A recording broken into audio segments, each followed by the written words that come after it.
Why 1,2 diols react with ketones only? 1,3 diols react with aldehyde only.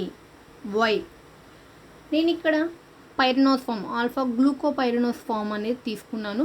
దీనికి first condition ketones acidic condition and aldehyde under acidic condition చూద్దాం.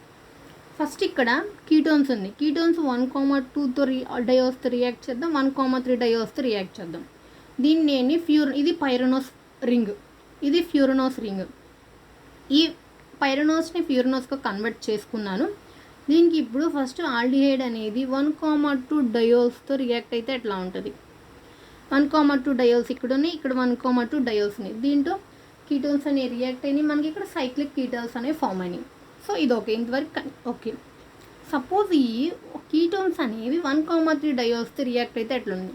నేను దీన్ని సైక్లోహెక్సాన్గా రాసుకున్నాను ఈ కన్ఫర్మర్ని, pyranose ఫామ్ని. ఇక్కడ 1,3 డయోల్స్ 1 2 3 దీంతో కీటోన్ అనేది ఇట్లా రియాక్ట్ అయింది. కీటోన్ అనేది రియాక్ట్ అయినప్పుడు ఇక్కడ 2 ఆల్కైల్ గ్రూప్స్, బల్కీ గ్రూప్ అనేది యాక్సియల్ పొజిషన్లో ఉంది. బల్కీ గ్రూప్ యాక్సియల్ పొజిషన్లో ఉండే అన్స్టేబుల్ కన్ఫర్మర్. బికాస్ ఇక్కడ ఎందుకంటే 1,3 డయాక్సియల్ ఇంటరాక్షన్స్ అనేవి ఉంటాయి కాబట్టి అది అన్స్టేబుల్ ప్రొడక్ట్ అనేది అవుతుంది. కాబట్టి only ketones always react with 1,2 diols. 1,2 డయోల్స్తో రియాక్ట్ అనేది అవుతాయి. అండ్ నెక్స్ట్ దీన్ని నేను సైక్లోహెక్సాన్ రింగ్గా రాసుకొని దీనికి ఆల్డిహైడ్ అనేది రియాక్ట్ అయితే 1,3 డయోల్స్ తోటి ఆల్డిహైడ్ రియాక్ట్ అయితే మనకి సైక్లోహెక్సాన్ 6 మెంబర్ రింగ్ అనేది ఫామ్ అయింది.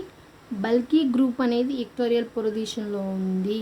ఇక్కడ లెస్ బల్కీ గ్రూప్ హైడ్రోజన్ వచ్చి యాక్సియల్ పొజిషన్లో ఉంది.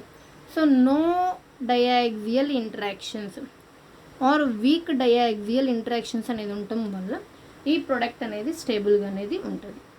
That's why 1,2 diols react with ketones, 1,3 diols aldehyde.